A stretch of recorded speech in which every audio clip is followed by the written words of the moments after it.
an Unspoiled Network podcast. This is Spoil Me, covering Soulsmith Chapters 4 through 7. In these chapters, we've got a new player entering the field here. He's kind of a Red Skull type. Honestly, I'm really interested in what happens with this dude. Welcome to Spoil Me.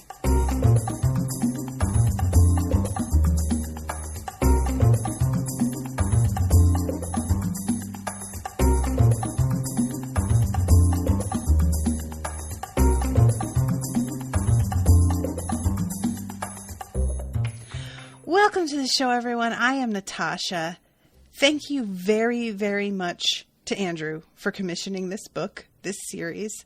Can I just tell you guys what it has been like reading these chapters? Guys, it is a real journey. So I said something last time about how I accidentally read the first sentence of chapter 4. In the first strike, she exterminated humanity. Now, here's the thing. Is that happening where Lindon is? Or is that another planet that also has humanity on it? I don't know what kind of universe this is. Are there aliens? Is everybody a human? I mean, I guess not. Cyril's not a human. But did she just wipe out 99.8% of the population on his planet? And Andy says it was another planet in a different iteration, and in parentheses, universe. Okay. Because there was a part of me that was like, that could have happened on his planet, and there's no particular reason to think that he would know. Because he's not home, where there are, there is a landscape he recognizes and people that he knows are supposed to be there. So if they continued on and just came across this one enormous community, they wouldn't know whether this was unusual or not. They wouldn't know whether, So there's a chance that happens. There's no news. There's no radio to tell them. He doesn't know, But this is a really interesting section. Whenever we're with Surreal, I am paying razor sharp attention because what's going on with her is so foreign and strange. She's got this responsibility that isn't, I want to say isn't super well defined, and I don't feel like that's actually true. I don't understand the definition of it yet, is a better way to say that. And she has this power, but constraints regarding her role that I find very intriguing. I'm always very fascinated by the idea of beings that are granted extraordinary power, but also have extraordinary limitations on how they are allowed to act. And at one point, she asks if she has free will in a matter. And I was so glad that she said that, because honestly, I didn't have a good idea on whether she had free will or not at all. It seems that she does, but she takes her duty very seriously. So she isn't a cog. She has choices she can make. And it's interesting to find out here that one of the choices she can make is to allow people to survive that perhaps otherwise should not have been allowed. I'm going to read this section because I am so curious and I don't really get it. And that's fine. I don't need to get it. And Andrew had sent me an email earlier today, which I got, but I didn't have time to reply before the recording. And he was saying that he hoped he wasn't too intrusive during the recording. Not even at all. Not even close, Andrew. Don't worry about that. I am not always able to respond to every comment that's made when it's busy, but I really encourage participation, especially if you have answers to questions that I may have missed. The caveat to that being, if something is a spoiler where letting me continue to think that until such time as it's clarified later, just leave that and let me figure that out. But if it's something that you really think I should have figured out by now, and maybe I forgot because there's been time before this book, go ahead and tell me that and help me out along the way. I'll just have to rely on your judgment as to whether or not something is, something I should have figured out or something that will be sort of revealed and explained a little bit more later. So I hope that was helpful. And so we go to Suriel. She is using this thing to just decimate. I say decimate. There's a specific meaning to the word decimate. And I know that there are some people out there who are saying that's not what that means. You know what I mean. She is killing off and exterminating the human race, as you do. And it is really wild here. It had been handed down, this weapon that she used, to her from her predecessor, along with the identity of Suriel, the sixth judge of the Abaddon court. More than a tool for destruction, the razor was meant as an instrument of healing, and an infinitely complex, incalculably powerful scalpel. So right there, we find out that her doing this was a good thing. I didn't really have a lot of doubts because Suriel seems to be a compassionate type. But, it helps to be reassured after you've been told somebody has eliminated an entire species from the planet. So it says that she used this feature that isolated bloodlines, which is intended to remove pests in a home or a strain of virus in a body. And mankind were corrupted now, fused to and altered by the same chaos that destroyed their world. Once her target was selected, she simply provided the energy and the razor did the rest. The mantle of Suriel, a river of raging white flame that hung from her back like a cape, rolled with power as it drew on the way. And way is capitalized. She funneled that power to her weapon, which flashed so brightly they would see it on the surface of the burning planet kilometers beneath her. And then all of a sudden there's these tiny little explosions that happen, and then it says that her connection to the way slackened immediately. And humans anchored a world, their lives and their minds tying it to the way. And when they were gone, chaos reigned. She had cut this world adrift. What? What does that mean? This is such an enormous statement. Everything that just happened here is so huge that my brain just failed to register it. Essentially, I'm seeing it as all human beings are connected to some sort of higher power by virtue of our consciousness versus other animals' consciousness, right?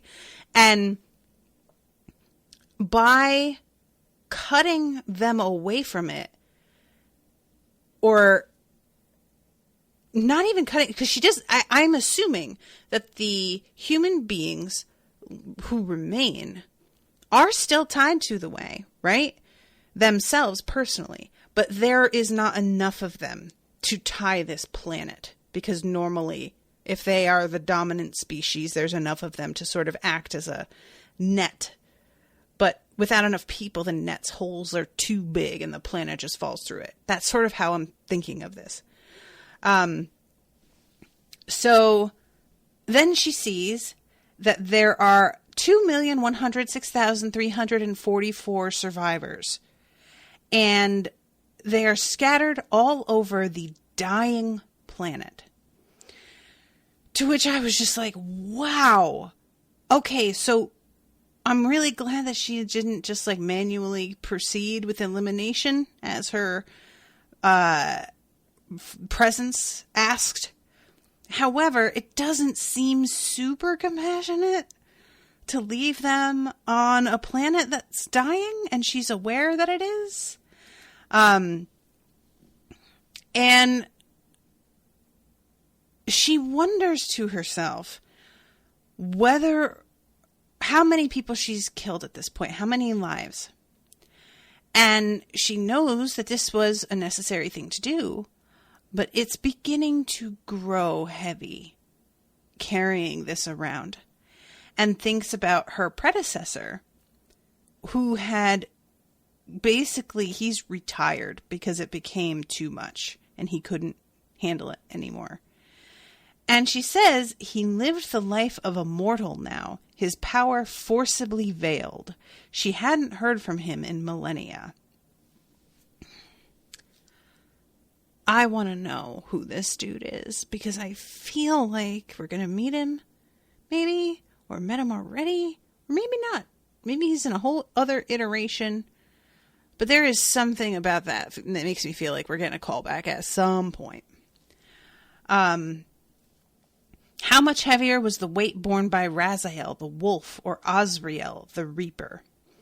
The world's problems had not ended with the destruction of mankind. If they had, the reaper's job would not be necessary. Anyone with the power of an Abaddon judge were capable of eliminating a planet's worth of people, and most iterations only had a single inhabited planet. Interesting. I don't think I caught that the first time around because I was asking that question, but okay, noted. So she's watching this planet basically lose its mind. Like there's cities, it says, crumbling to dust and rebuilt in seconds.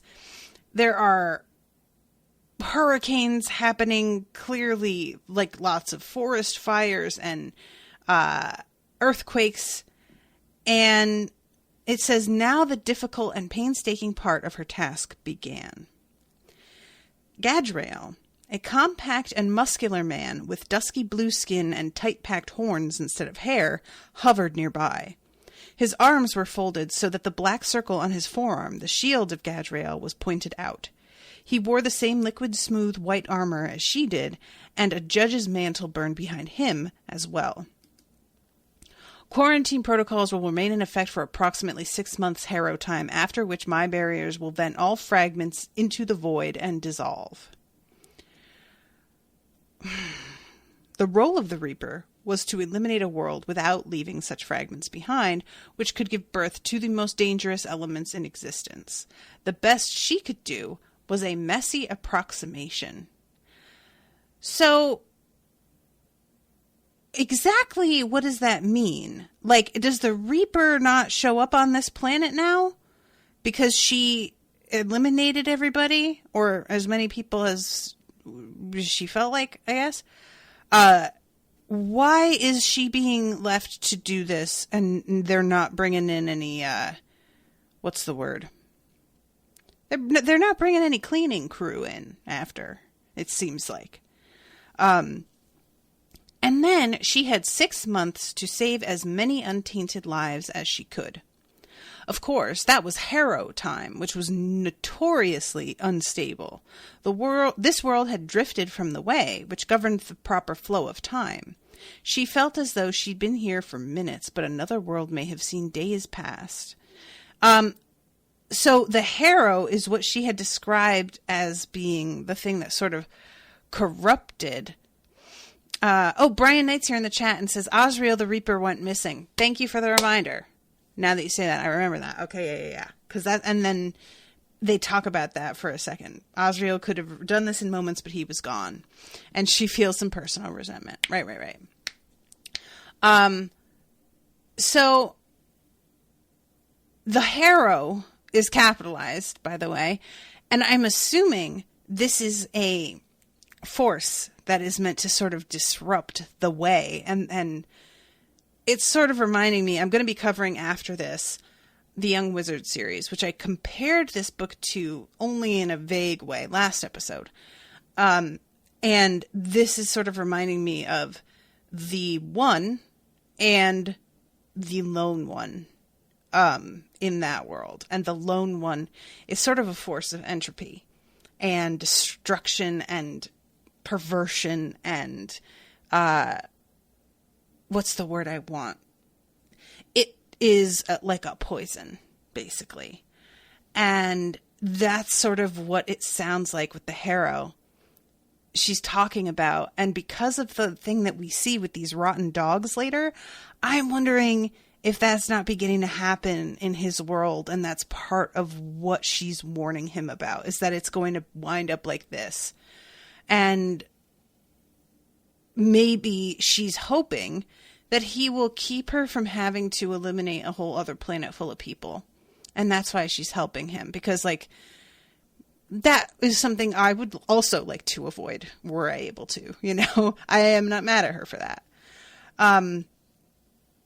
So after this reprieve, Machiel expects you to throw your full effort into the search for Osriel. He wants results within a standard decade. And she turns to him and she is pissed. This is when she asks, do I have autonomy in this matter?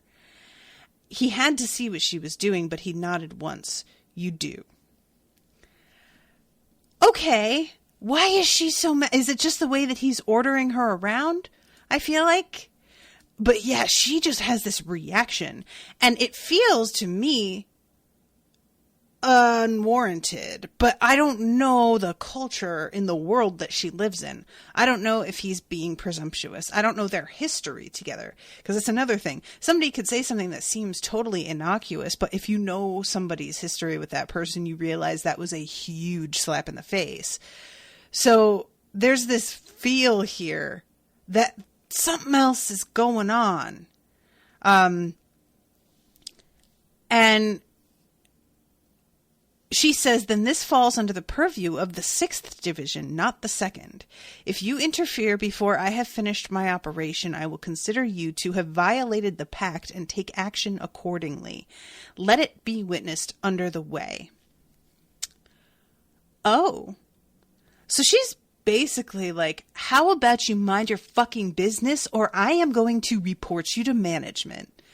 And honestly, this is just such a beautiful way to say it that I wish these words were applicable in everyday life so that they could be used. Let it be witnessed under the target sign. Schisms among the Court of Seven were not common, but they were known to happen. Suriel would not risk the stability of the Abaddon on a personal vendetta, but Gadriel, and by extension Machiel, were threatening her authority. So she is just, I love her so much already, you guys. Like, we barely know her. And she is so, there's a sense of her just being like kind of done with the way things are, the way they're run. And I don't even mean in this like instance with this being so personal, but the fact that she sort of helps Lindon, even though she's really not supposed to. There's just a sense to her, like boredom and feeling like, honestly, I feel like we could do better, right? Right? And being willing to test those boundaries a little bit. And I find that really, really interesting. So a curtain of rich layered blue tore open on the starry canvas behind Gadriel, and he stepped back into it, arms crossed. 6 months, he said. Then you find the Reaper. We have set aside Iteration 213 as a quarantine zone for your infected, so bypass sector control. A channel will be open for you. And basically, this world being created is an acknowledgement of the fact that she was never going to let the entire population die, and they were totally aware of that. And they're not trying to punish her or force her to do the thing. They're dealing with the fact that she is who she is. And I think that's really something that more managers could stand to learn. You can't always force a person to do the thing. You have to figure out how they work and figure out a way to make how they are work with everything else. And so this is a quarantine planet that all of these people that I'm assuming they're worried are infected by the Harrow are going to before they are, I don't know, moved to another planet with more people, or perhaps left on that planet to repopulate. I want to know what that's like for them. What the fuck happened in their minds when they get moved to a quarantine planet? Is it like they got abducted by aliens? They just got sucked up into a ship and zipped off somewhere? Do they fall asleep and simply wake up and it seems like the same planet to them? What is that like? I am just desperately curious. So, 462 grade 6 anomalies and counting, her presence said. Pursuit recommended before expansion threshold is reached. Which I am really like, is that sort of her presence figuring out how many people are... I mean, there's a possibility that everybody's infected, right? I would assume that maybe some are able to fight it off. Maybe not, though. I don't know. And maybe the anomalies are like people who have started to exhibit symptoms very specifically in a way that they're looking. I'm addressing all of this as if it's an illness, like in a, you know, in my language that I'm choosing here. But yeah, I'm just like, I just want so much to know more about this. A world divorced from the way gave birth to chaotic distortions. There were nightmarish monsters, entities that strained the rules of existence. If Harrow was allowed to fester over the next half a year, it could give birth to thousands of these abominations. Once they entered the void, they would drift until even Machiel couldn't predict where they would emerge. So it's sort of like they are spores, you know, that just come to rest other places. She had to destroy them now. At the same time, she had to reach as many of the 2 million survivors as she could, transporting them to a pioneer world. It wouldn't be as stable or as nurturing as a full iteration, but it should keep them alive. Again, I want to know what this looks like. It seemed like, you know, with Lindon, when they traveled to different places, all she had to do was like be next to him. They may not even, I mean, I don't know.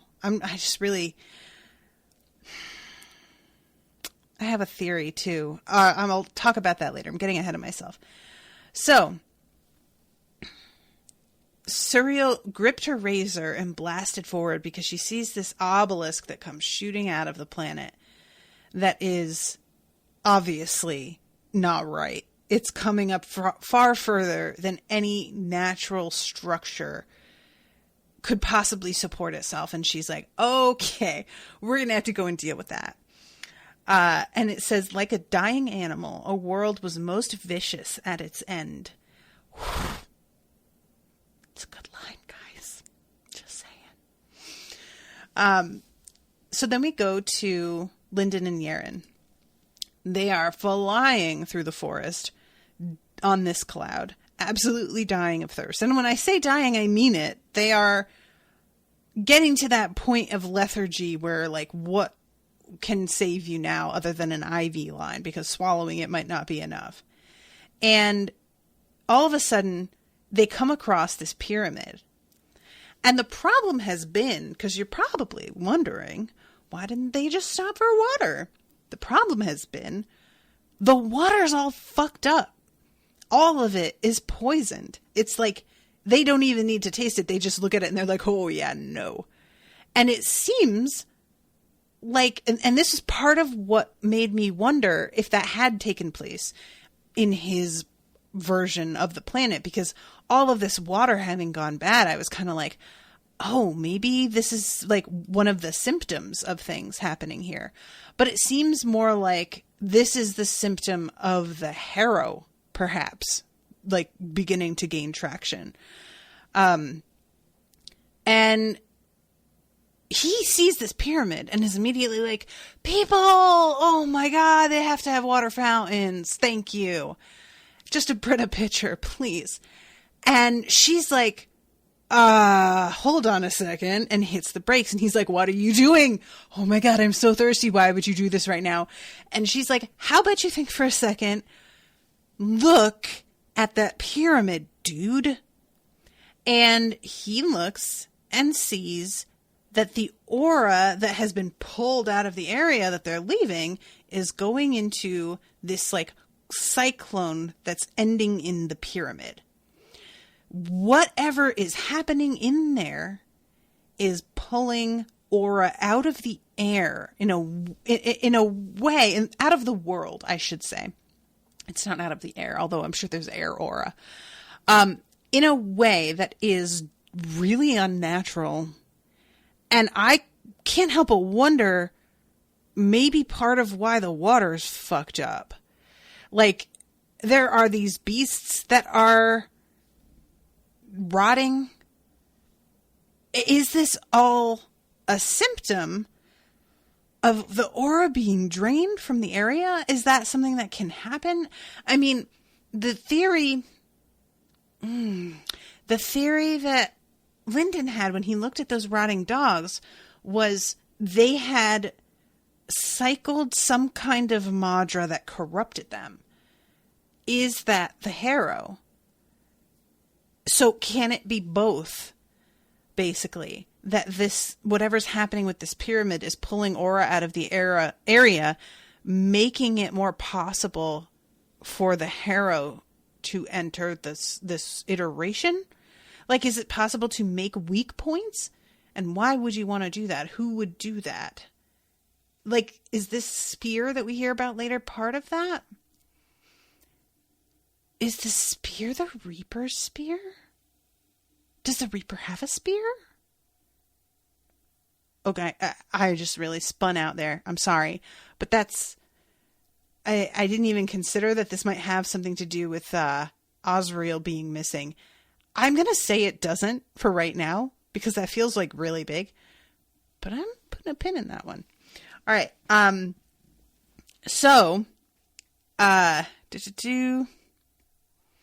Oh, Brian says, quick clarification about Harrow, I believe was the name of the iteration, not what was destroying the iteration. That was chaos. Thank you. Although I really do like the name Harrow for something that's like a force of evil or entropy or something, because it's sort of like harrowing is terrifying, right? I think that's kind of cool. But thank you. So we can just, what do we call it now then? This sort of corruption that happens. Just, it feels like should be another word I'm going to keep calling it Harrow. Is that weird? Will that be confusing? I kind of like it. But yeah, okay. Thank you for that clarification. So let's go through this fucking situation here at the pyramid. Some dude greets them. And by greet, I mean he throws a spear at them. And I love it because he comes up to them like, oh my God, I'm so sorry. I didn't realize that you were people. And at the time, I was kind of like, all right, I feel like that should be well within your purview based on what I've heard y'all are capable of at your level.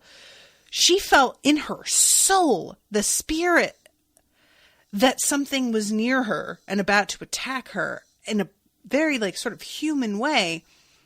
If she could feel that, I have a hard time believing that you, sir, were not able to detect a human versus remnants attacking. But sure, let's just say you suck. That's fine. Let's go with that.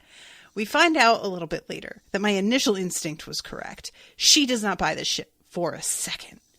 And as this continues, it's so clear this dude is oily AF. He is a used car salesman. He is somebody trying to sell you on a timeshare.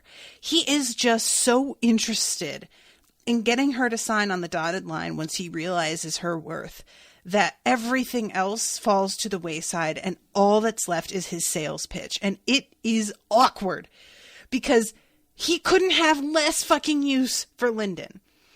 Lindon may as well not exist. He respects Lindon in as much as he does what he needs to in order to keep Yerin from being offended.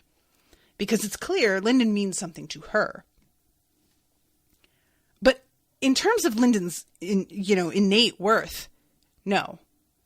And there's this sense of just like, well, and we'll get rid of him.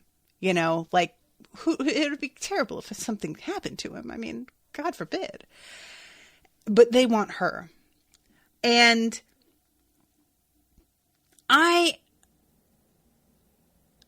love that there's this confrontation a little bit later with this woman who, let's see, I'm trying to find the name of her, because Jaisen is the name of the salesman.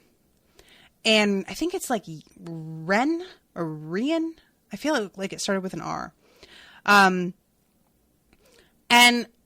before I get to that confrontation, I just want to go through really quickly the story that Jaisen tells them. He says, 7 or 8 days ago, a team of fishers were working the pure lake in the gray light of early morning. As dawn broke, the lake began to tremble like a bowl in unsteady hands. The waves grew until they tossed the fisher boat about, and it took all the strength of a low gold and a high gold working together to bring the craft ashore. Only when their feet touched the ground, they learned that their troubles were not over. The earth shook, and the land pitched more violently than the water. They ran for help, as fishers tend to do, when the trees split apart and the ruins burst into the sky. Last week, the horizon was clear. Now, the power and reputation of the transcendent ruins calls sacred artists from all over the wilds. And Lindon takes a close look at it, and he can see there is indeed like huge chunks of land stuck to the thing very high up. And he's like, okay, either somebody is doing some really intense like labor to make it look true, or this guy is telling us the truth. And when he says this, it's clear that he is watching the two of them for their reactions. And Yerin seems very particularly to zero in on the fact that he said 7 days before now. What happened 7 days ago? Does she know something that we don't know? I keep thinking about the dude that Suriel put in prison from the first book, the Gold who tried to basically enslave everybody. Which I am assuming that prison she puts him in is somewhere else, that's not here. But it would be pretty messed up if by imprisoning him, she like made this wild pyramid just like appear to house him in. And nobody knew anything about it, and we're all like getting worked up when in fact there's a super dangerous prisoner in the middle of it. So he's like, well, I've heard from enough people that it was 7 days ago. I wasn't actually here yet. I only got here 3 days ago, but the people who have said 7 days are all pretty trustworthy. So I think that's what's going on. And they have reached this wall at this point. And Lindon is looking around and realizing how many of these young people are gold status. And he's just starting to be like, wow, okay, there's some shit here that is so far beyond what I thought was possible. And I expected him to almost feel like sad about it, but it's giving him hope, basically, because every step of the way, what he's been taught is absolutely true, is being proven to be nothing of the kind. And so that, I think, is buoying him. Because once you realize that everything you've been taught is wrong, all of a sudden the constraints begin to just fall away. And anything can happen. Anything is possible because you realize you don't know shit. And I can see how that would be kind of freeing, you know? So these people approach, and they are all wearing, for lack of a better word, a centipede snake remnant in that bright poisonous green color that the others were. And it's really clear they come from the same faction as the people who attacked them, which is really interesting because I had assumed that those people were a very small band that were barely making it. But it turns out that they're part of this band that's actually fairly well established. So what were they doing out there? Is this just something that these folks do? Do they just go and hunt? Were they rejected for some reason? What were they doing out there starving to death? Which to me is an indication they've been out there for a minute. But they are looking at the two of them with this expression. And Lindon has to work very hard to keep himself from beginning to like breathe hard and indicate that he's afraid, because he knows they'll be able to hear it and they'll be able to tell. And Jaisen goes over to them and is like, "It is my honor to introduce you to the best of the young generation among the honored Sandvipers. They have a long history of friendship with our Jai clan and are our allies in exploration of the ruins." So the woman looks at Lindon and says, "Are you as weak as you seem?" Her name is Resh. I was so close. And when I tell you guys, I read this and just went, "Oh!" out loud, because Yerin slaps this bitch across the face with the flat of her sword, which is so disrespectful. That is some contemptuous shit. You don't do that. She bitch slaps her with her sword, which leaves like a burn on the woman's face, because reminder, her sword's enchanted and has this crazy light coming off it. So, yeah. And I loved this because Yerin does this just as Lindon is thinking how he's going to handle it and what he's thinking. She says, "Are you as weak as you seem?" The question pricked him like a needle, but he was the weakest one present by miles. He readied an ingratiating smile, prepared to humble himself as far as needed.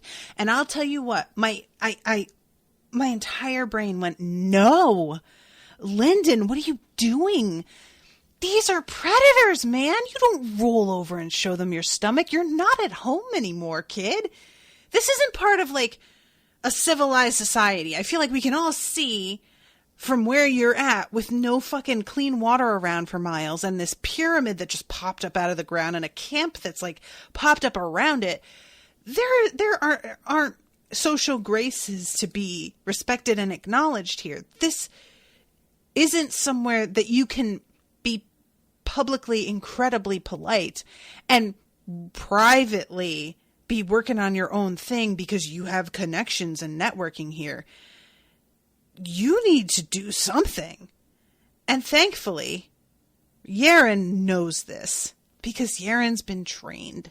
And he has been so accustomed to living in this society that had very specific rules, and being an underling in that society with no protection other than his family's name.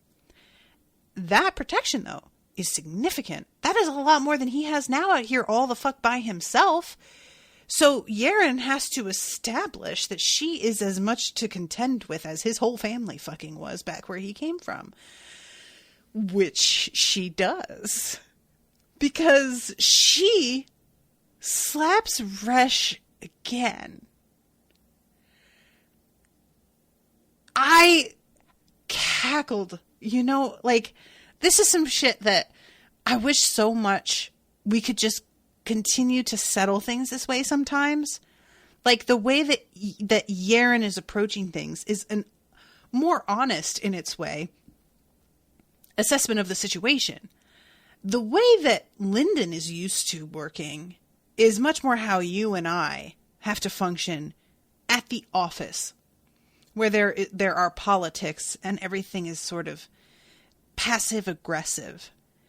And so you go somewhere where you're new and somebody gets up in your face, you're new. If you're in an office situation, you're kind of like, "I welcome any criticism. I just want to do better." You do the humble thing.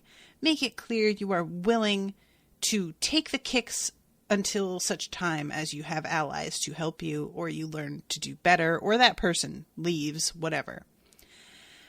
And Yerin, this is prison. This is prison rules. She's not here to have a fucking chat with lower management. This is I am going to prove to you that I am watching this kid. He is with me. He is taking no guff from you. I am taking no guff from you. And I am going to put you in a situation where, yes, you could all beat me if you ganged up, but then you'll have been seen to gang up, which doesn't look great. And he's a copper, so you've not only all had to get together to take down one Logold, which is embarrassing, but then you will have also jumped a fucking... He's a copper. That's so much worse. And everybody's here and they'll all see it. So, you do what you need to do, and I will wait patiently to hear what you have to say. And they do back the fuck off. But she's under no illusions that this, like, settles the thing. It's just been very postponed for right now. Meanwhile, she is noticing the fact that Jai, I can't remember his, like, last name. Is it Jiren? But he is watching and not doing anything.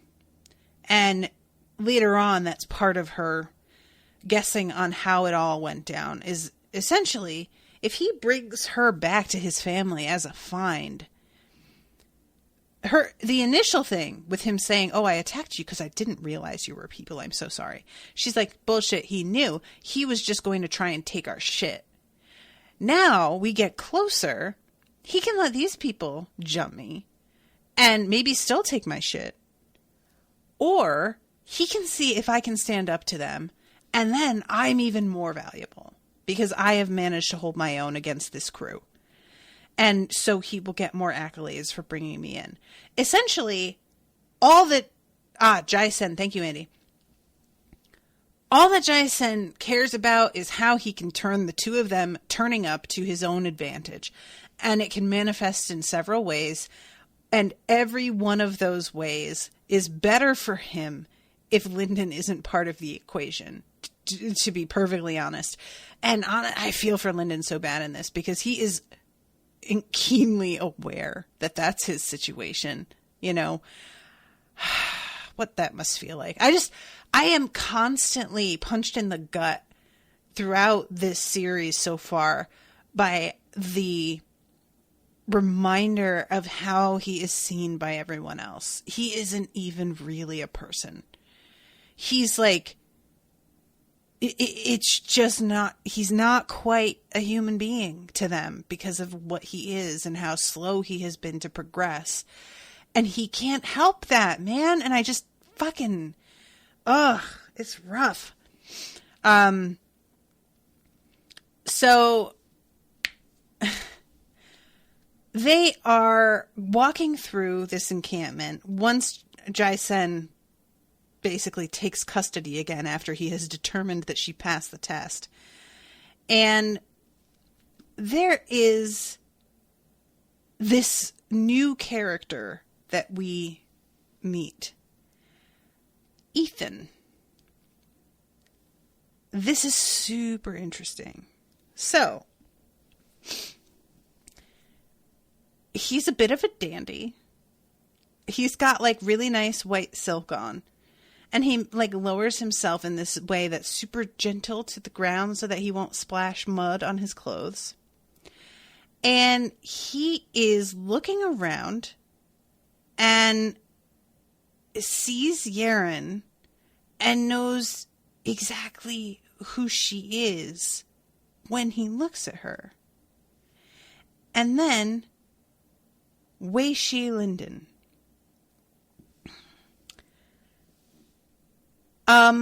When he says Yerin, a ladder tilted fractionally. It would tip over in a moment, and the man balanced on it would have to use sacred arts to right himself. Audiobooks pronounced it Ethan, says Brian. Okay, I can deal with that because there's an I there. Ethan pressed one finger against it, pushing it back into balance. I can't tell if that is... I can't tell if that is like a premonition on his part or simply like the fact of what would happen? Because that happening so close to him knowing exactly who the two of them are simply by looking at them. Is this part of being like a high gold or true gold? Is that what they called it? Is that part of like, can you tell? I didn't realize, regarding copper, that you could just see aura like out in the world the way that you apparently can. And therefore there's I'm starting to be like, maybe I don't have any clear idea of where the limit is on some of these abilities. A long A, like Athen, says Andy. Oh, okay. Athen. Okay. So when he says Yerin and Lindon's name, he likes it. Yerin was clearly the disciple of a sage. Her spirit was so pure and clean that only someone at the end of a path could have helped her create it. He couldn't afford to offend a sage without losing his position, or worse, and if Yerin's master was still alive, Athen would never be able to recruit her. Fortunately for him, the sage of the Endless Sword had vanished in this region a few months before. Now here was his disciple in ragged clothes that had seen a month of wear, her wounds aching, belly tight with hunger, and expression tight with buried grief. His webs of Madra brought him all that information and more, and it was a simple deduction from there. Her master was dead. A sad loss for the world, to be sure, but potentially to Athen's gain. And I'm watching this and thinking, he sounds kind of shady. But then this is immediately followed up with him doing something nice for this girl running by who is, he can tell, on the edge of like a precipice here. She was on the frayed edge of breaking. And he can tell this and just picks up this flower and lifts the petals or lifts the whole thing into the air and presses it into her hands. And apparently she can't see that this happened. When a flower appeared seemingly out of nowhere, she spun around, searching in vain for its source. That easily, her burden lightened just a fraction. So, that's a really sweet, nothing thing to do. And that made me sort of walk back my initial, I don't like that, to, maybe, Only a hair's worth of difference, but enough hairs could tip the scale. What scale, though? So all of this, it's like, it all seems to be boiling down to, will this help me? Yes or no? It seems, but maybe it's more than that. I don't know. If Yerin was a prize, Lindon was a puzzle. 2 cores, one even weaker than the other, in an otherwise healthy body. Oh, I had meant to say something about that last episode. He has advanced to copper, but only in the 1 core. So is he intending to leave the other core unadvanced? Is he going to try to level both up? And if so, I would assume that takes way longer. So I'm guessing probably no. He's just going to level up the 1 core because he wants to do this in better time. But if the other core is so weak, will there be any advantage to having 2 of them? I feel like there comes a point where you split them for a reason. Don't you want to be able to have 2 sources, And if it just, one of them is going to be so far beyond the other, it doesn't seem super helpful. But we'll see. So, yeah. Let's see. Ethan saw the story of a boy growing up in an isolated region with no ability in the sacred arts, but there were 1,000 stories in the crowd around him, many equally intriguing. What piqued his interest were the little things. The way Lindon stared around as though to devour every new detail with his eyes. The way he seemed to subconsciously bow to everyone around him with a gold sign. The pack full of knickknacks he carried on his back. He liked to be prepared, this Lindon. He planned ahead. He was looking for opportunity, even here, in what would be, to someone like him, an ocean of sharks. And he kept his tools neatly separated, packed efficiently. He carried very little on his person, just a half-silver dagger, the badge, a few coins, and basically Ethan almost falls over because he can see the bead that Suriel gave him and is like, whoa, what the fuck is that? He can't even penetrate it with his senses to guess what it even is. And Ethan had only come this far west to find Yerin, or at least someone like her. If he returned to his clan with her in tow, he could consider this trip worthwhile. But now it seemed he may have found a truly unexpected prize. Who are you? What are you doing? What's up with you? Like, I don't like it. I'm fascinated, but I don't like it. So, we go back to Lindon and his point of view and walking around seeing all of these kids at these levels that he just never thought was possible. And reminder, he comes from this very secluded area and he's only ever seen like one type of human being, and everything around him, there is so much that's new that he's having trouble even absorbing it all. It was so strange compared to Sacred Valley that Lindon wasn't quite sure what to make of it. He was surrounded by golds, which made him feel even more fragile than an autumn leaf in this crowd. One instinct urged him to dash into a corner and hide. But another emotion held sway, the dizzying relief of absolute freedom. In the Way clan, everyone knew him. They knew how useless he was. Here, he would start over from the beginning.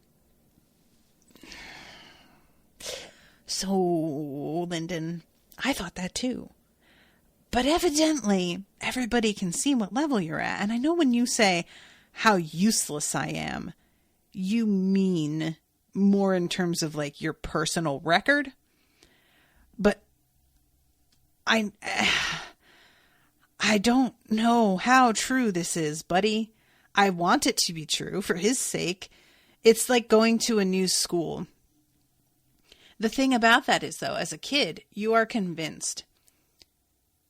Going to a new school where nobody knows you, you can be whomever you want and they will believe what you tell them about who you are. But that's only true if you're a very good actor and you really feel like you weren't in the place you belonged at your old school. Otherwise, our personalities tend to out. And if you were considered kind of a weirdo nerd at your old school, chances are people will begin to figure out that you are a weirdo nerd at your new school too. There's not a lot you can do to run away from yourself if you are showing people who you really are. And who knows, maybe you're not. Maybe you don't know who you are. Who knows? But it's just sort of, I want him to put less stock in what other people think of him. But I also know how crucial it is here for people to be on your team. So I go back and forth with wanting for him to like put that away and focus on himself and being better and not worrying about the judgment calls of everyone else. And then I want to admit that like community and having the support of people is important. And if this is how they deem who gets their support, it does matter. And I can't just discount that, you know? Same old song. So I have so little time left. I can't believe how quickly this went past. So we have like, I'm going to jump ahead a little bit because I just want to get to the end of this situation. But there is a conversation between the two of them, because, Jai-Sen keeps on trying to get them to join his clan. He brings them to their headquarters, for lack of a better word, and lets Yerin be sort of like scanned by his aunt, who then invites Yerin in and does not say anything to Lindon, but allows Lindon to enter because Yerin clearly would wish it so. And they get inside and Lindon's all psyched up to have a bath and go to bed. And she's like, oh, we are not staying here. Are you kidding me? And she explains to him the whole thing. And then I was like, oh, that makes a lot of sense, actually. And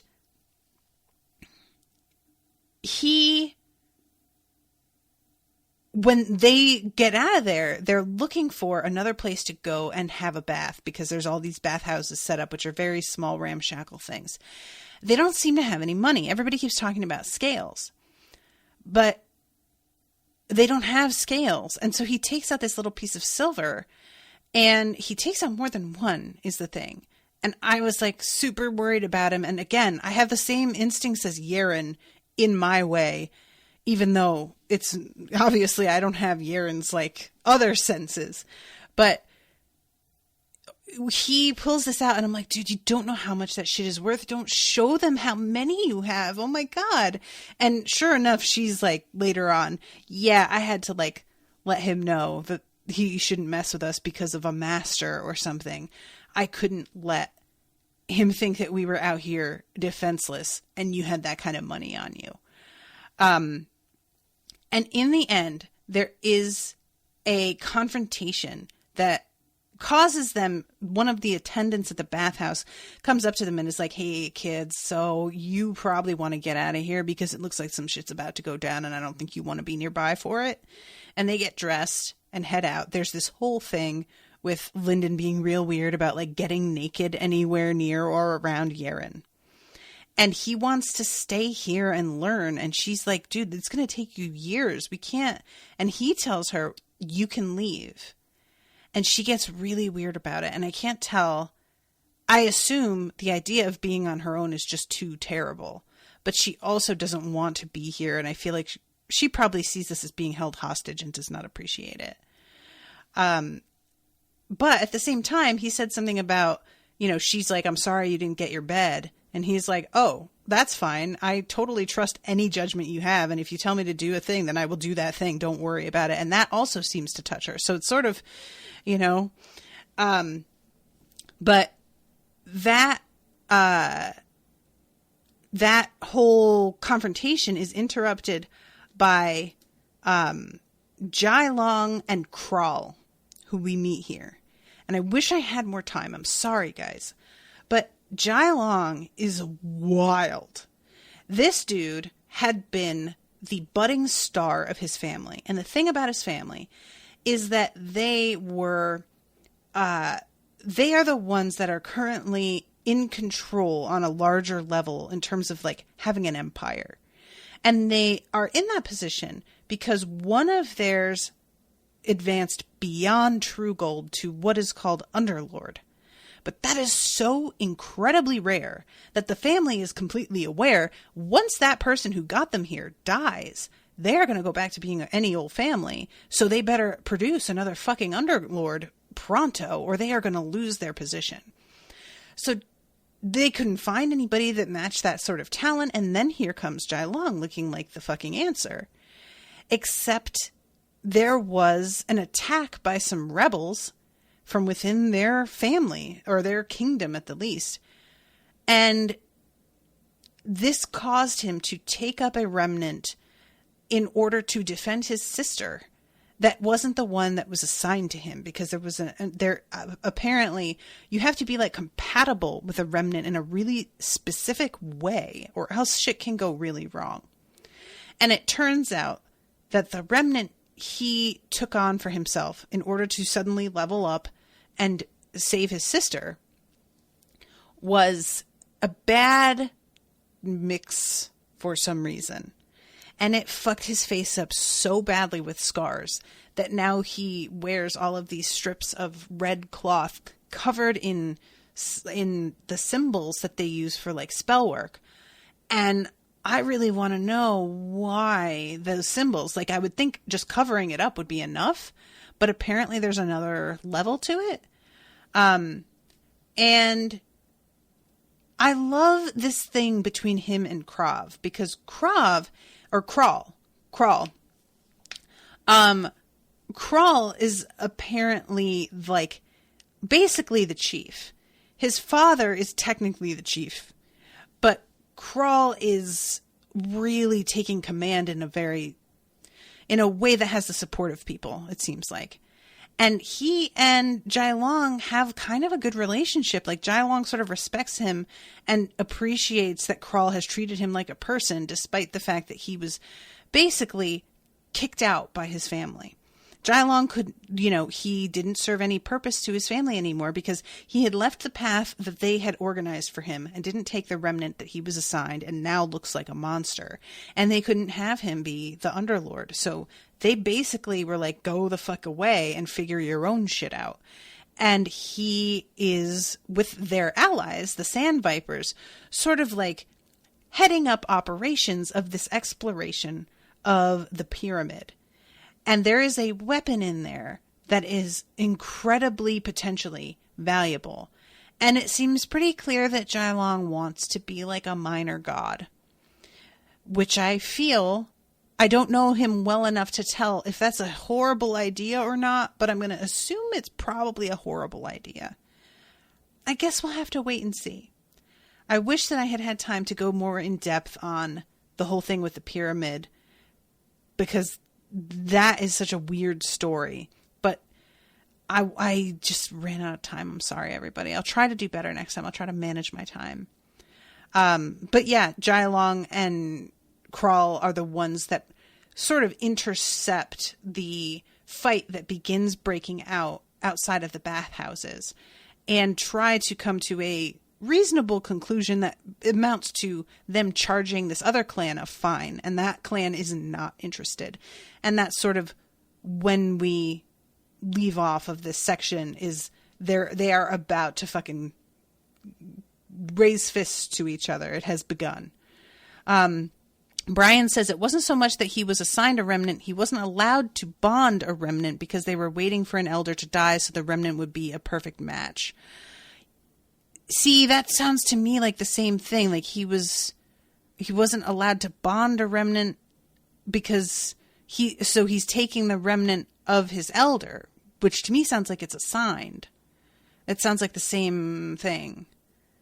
But I might be not quite understanding how that is intended. Bonding a remnant might be different than, might be a different process than what he did. I don't know. But regardless, I have to go. I'm sorry. But thank you again so much to Andrew for commissioning this. I am really enjoying this series a lot. And I will be seeing you all again on Friday with a new episode. Until then, toodaloo, motherfuckers.